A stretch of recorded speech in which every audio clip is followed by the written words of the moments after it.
where we lived, we had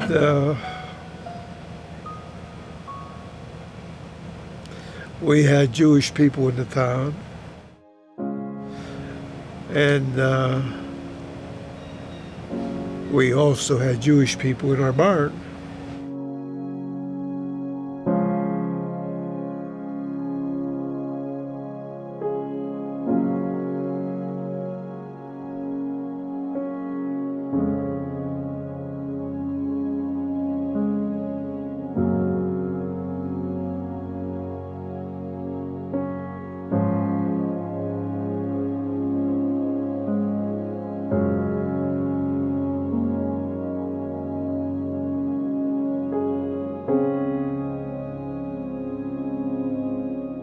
We consider ourselves Hungarians. I was born in Hungary, I was raised in Hungary. The only thing that was missing, I didn't speak Hungarian, but my mom and dad did speak Hungarian. But at home, we spoke German. The town that we lived near was Erdenburg, and in Hungary it's called Sopron Bánfalva. So we lived maybe about 7-8 kilometers outside of the town. Okay, I'd say we were probably the northeast of it. Okay, they don't have the farms like we have over here. Here, people live on the farm. The people in Germany, they lived at home and went out to the farm. They lived in a village, but they all had certain acreages outside of town. If they had anything within the village, they had a barn. And so therefore the Germans used our barns to store the Jews in. And I can tell you, every day there were 3 or 4 of those Jews that were dead. And they'd carry them out, and I see them, you know. And that's what I remember. I remember seeing them on the road. I remember seeing being 3 or 4 of them every morning being carried out, the dead, and they carried them. I don't even know where they buried them, but somewhere over there they buried them. They had a graveyard, whatever. I don't know where they went, but you know, they carried them through town. It wasn't just us. It was every farmer that had a barn. And as many as fit in there. And they would also, as far as cleanliness, they'd have to do their business in the barn and then carry it out with their hand. And of course, every day that those Jews died, they brought more in. I heard many people say, that didn't happen over there, you know, that's a bunch of hogwash, you know. Well, I'll tell you what, I seen it. And I seen those Jews. And in fact, whenever they were persecuting the Jews, I still remember them going through the streets, just in droves, one after the other. And they were all, now the only thing they had anymore was a Star of David. But the Germans used the Jews for labor. And whatever it was that they did, road work mostly, you know. And so keep the roads clean and keep them whatever. They were so happy to sit down with kids because they couldn't do them any harm. And then they would just draw pictures of them, you know. But like I said, the ones that I remember that were in occupied our barns back here were very, very artistic, you know. They were, you know, they I don't know what they were in their profession before or whatever. I'm sure they had stores, jewelry stores, whatever, okay. And notoriously, we're always told the Jews had a lot of jewelry stores, you know, and that they were crooks, you know. That was always taught. That was always brought down, you know. This was, quote, the excuse that the Germans used to persecute them and to drive them together and they drive them together. They couldn't survive with the amount of food they fed them because they didn't feed them much. You know, the most food those Jews got was from farmers around like we. You know, they were sympathetic, like my mom. I can't tell you where all they came from. I mean, I never got personal with them. You know, whatever.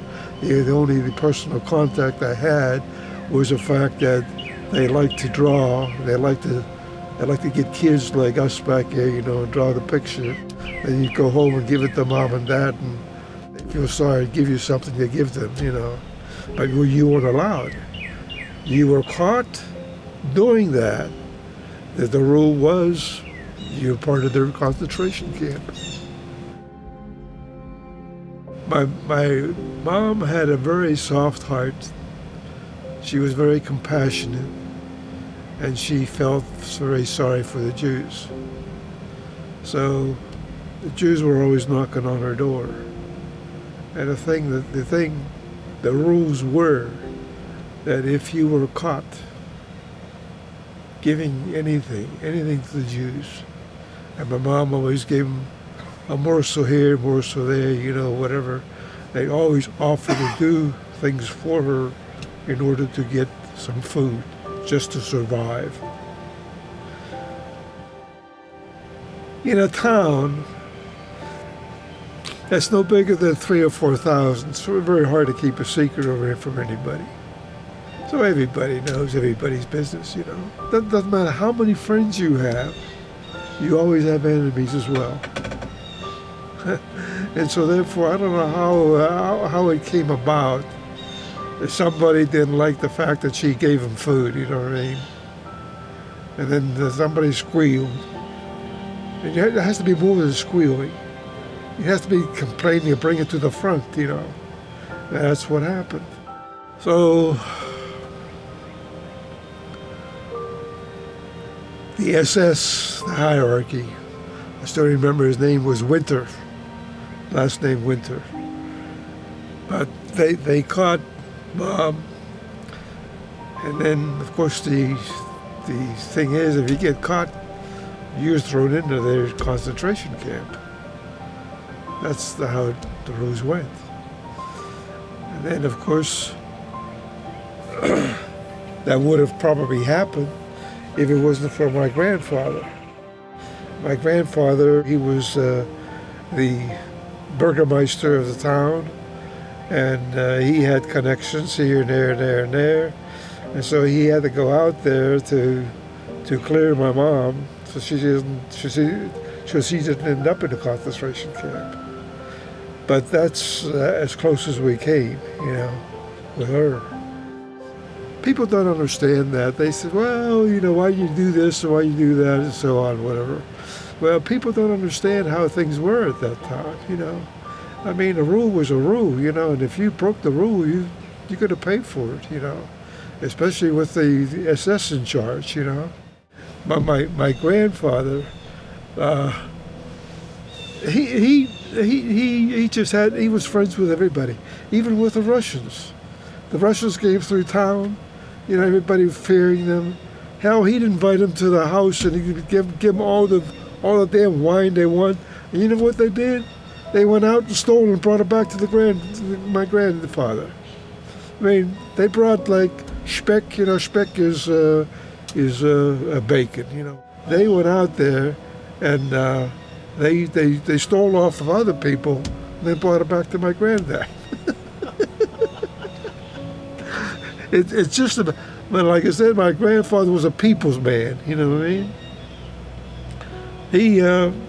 He was friends with the Russians, he was friends with the whoever came through. But we had a Russian officer. She was a captain. She also stayed at our house. Larissa Opedina Larissa. And she liked you. She liked me. And she used to take me on, and she had a group of friends, her clique. They were mostly also women, and they liked to go out on Sundays and picnic. And then she used to take me on her picnics. She bought me a ball, a soccer ball, and stuff like that. Wow. And this was a Russian captain. My dad was by profession a bricklayer. He was recruited into the Hungarian army. The Hungarian army was thrown together with the German army at the end when everything was going to hell. And that's when my dad was killed. And the only reason we know that my dad was killed because one of the people from our town knew my dad, and he saw them when they were carrying him off. And he came back and he testified. A lot of people didn't know what happened to their relatives or the soldiers, whatever. But like I said, the Hungarian army was used by the German army for their purpose. When everybody was losing, then nobody gave a hoot anymore. Whoever was left, they came back home. And I just know my dad never made it back home. So the only evidence that we have that he said he was out there retrieving one of his friends when he had him over his shoulder when he got a hard shot and fell on top of him. That was it. But at least we had peace of mind in knowing what happened to our dad. Many people still to this day don't know what happened. The Hungarians and the Russians, mainly Russians, that wanted to drive out the German-speaking population so that they would have less problems. They wanted to get rid. And how did they get rid of them? Send them to Germany. I was on a train to God knows where with 7 other families in a cattle car. Don't know where you're going, just there. We had no choice. We had no choice. You ended up here. Who asked you if you wanted to go be here? Matter of fact, you had nothing to compare it with, so you're glad to be somewhere. And once you got on that train, they didn't give a damn where the hell you ended up at, where you. And we, like I said, nobody knew. Train stops here, and they left our list, so-and-so, get off here, so-and-so, and the train went on and dropped off some more, some more people. And so wherever, we were 7 days on that train, I remember. And I had my birthday, I forgot now which one, but I was 21st of April, and I was 7 years old on that train. So you had no choice in that matter. You didn't get to choose, well, no. They read off who's in this car, and who's this car, and that car. They closed the car doors, and off you went. And after 3 days on the road, they opened up the doors. And I still remember it was along the Danube. Everybody was so happy just to get out and walk around. And then you know what I remember about there more than anything? I remember seeing tons and tons. You know what rosin is? Yeah, the stuff. The stuff that they use to put on violin strings. Yeah. I saw tons and tons of that, just stockpiled over there, where we got off on a train. I don't know what, and you know what we did? We used it for firewood, because rosin burns good. And also, you had to watch yourself when you walked around, because you saw a lot of the ammunition piles and everything left back by the Germans as they were driven out. So you have to watch, step on a hand grenade. We had several kids, in our area that, you know how kids are. They get a grenade and they play around with it, blew themselves up, and got killed. We got 4 or 5 of them, I remember. And when you were told, don't touch any, and there were ammunition piles just all over the place. If you wanted a Luger, no problem. But the thing is, like I said, you weren't interested in Luger. You were looking for food. The only thing you were interested in at that time was the leave from one day to the next. You weren't interested in material matters. My train ended up in Mosbach, Baden. In Baden is a state in Germany, okay? And I would say the closest city that I would say we lived between Stuttgart and Heidelberg. Heidelberg was to the south and Stuttgart to the north. We lived there, and of course, you know how people are from a certain area. Villages, word of mouth, they keep in touch with each other. My dad had a cousin here in America, a woman. She was not her cousin, she was a second cousin. And she was married and she had cancer. And she died of cancer. She had passed away and he was living by himself. The gentleman who became my stepfather, Mr. Gruber, got wind of the fact that my father was killed in the war. So soon we got a letter, Ms. John Gruber and everything. My wife was your husband's cousin. And they wrote to each other about 3 years. It took about 3 years until we finally got clearance to come to America. Because you don't just get on there and say, hey, you want to come to America? So it took some time until finally he made a proposal. He proposed that we come to America, and his intention would be to marry my mom. Never having seen her, knowing nothing about her, knowing only that his wife was a cousin of second cousin to my father. He wanted us to come to America with no strings attached.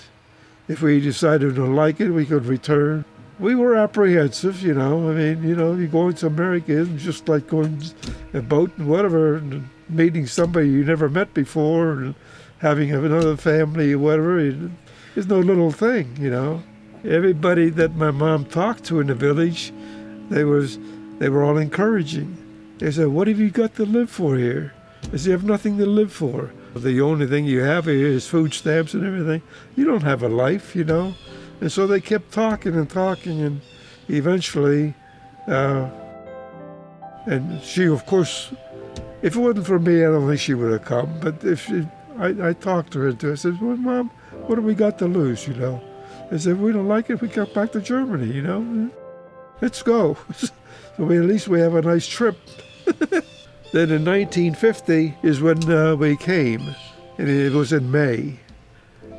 The name of the ship was SS Washington.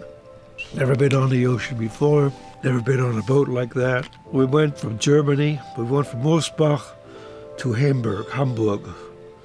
From Hamburg is where we picked up the SS Washington. And I still at that time had a German hat. In France, we came through in Paris. The guy from over there, he saw it, and he slaps me on the head, and he goes, Heil Hitler! And that's the only bad experience I had. I shrugged it off, what the hell. It's one of those things you experience, and you go on, Nobody explained to me the significance of the Statue of Liberty. It was just a statue. Okay, I saw it. To me, it didn't mean anything. Statue. What the hell's a statue? So what? Always go. So what? What the hell? What the Nobody explained to me. Not the answer I was expecting. There were some hecklers, some people, that didn't like the Germans. But for most of all, I would say most of the people that I had contact with, they all liked me. They all liked Germans. I never had any complications of being called out, of being a Nazi or anything like that, whatever. I met Mr. Gruber, John Gruber, became my stepfather. And matter of fact, they asked me if I wanted to change my name to Gruber, Me being a stubborn old German, I said, no, I'm going to say Schwenk. So I stood, but he had no problems with that. He was very nice, and he was, we got along as a family. I had a real good chemistry teacher when I was in high school. His name was Mr. Gill, okay? And I always enjoyed it. Every time I always enjoyed his class. I couldn't wait to get to his class.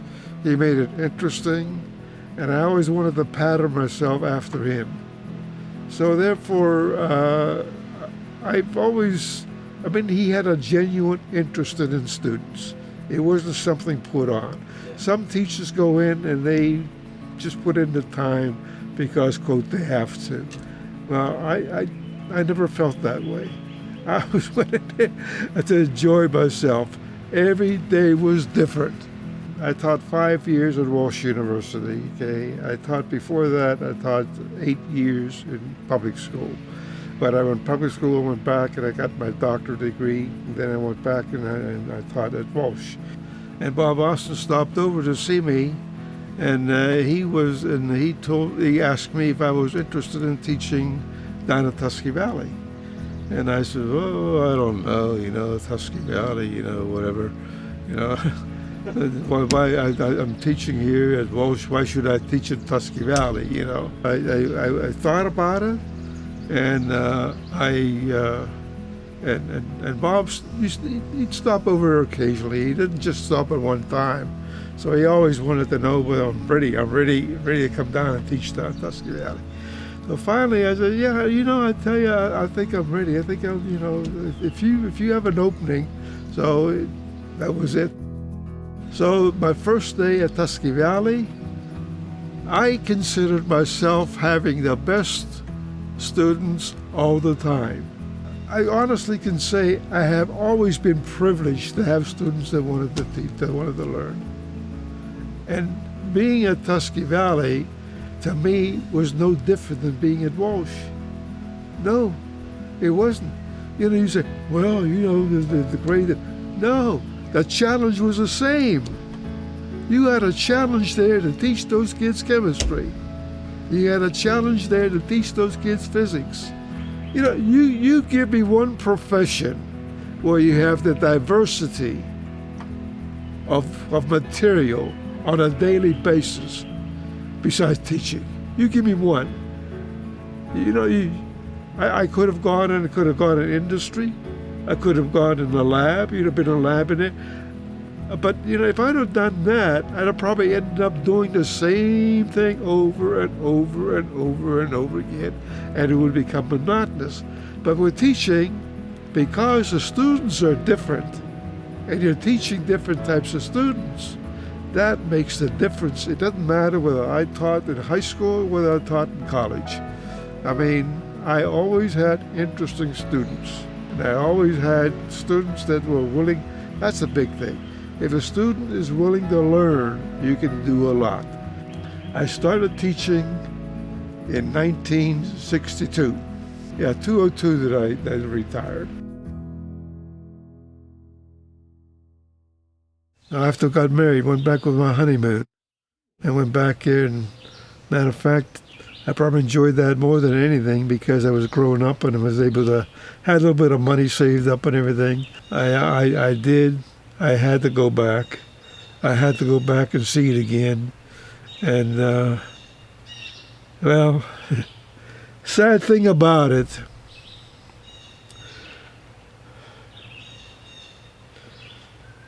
nothing changed. Everything, no new structures built. Having, and going through all that, World War II and all that, actually, you learn a lot by having different experiences, that you normally never would have, But the most awful thing that I remember, in Germany was just living from day to day, having enough food, being poor, You learn what poor really means if you have to live it. You don't know. I don't say, I just laugh at these people over here calling themselves poor. To me, there isn't anybody voluntarily being poor in America. Because you have 2 feet. As long as you have 2 feet, 2 hands, a good mind, and you can sell yourself, you can go out and get a job and be fruitful and support yourself. You don't have to be dependent on your parents. We take for granted that most of the people in the world live, quote, like we do, you know. In Germany, if I were still living over there, I'd probably be doing the same thing that my dad was doing. I'd probably be a bricklayer. I would never have had the dream of being a teacher or anything else. Never, ever. Period. Done. And that's one of the differences over here, that here in America, we live with it every day, and we become so ingrained in it that we just accept it to be a part of an entitlement, you know. It isn't an entitlement, you know. I never really had any problems. I never had anybody tease me or whatever, or hold it against me that I was German. I never had that happen to me, you know. I always appreciated people, and I always treated people like people, you know what I mean? You do that, you're going to be treated like people.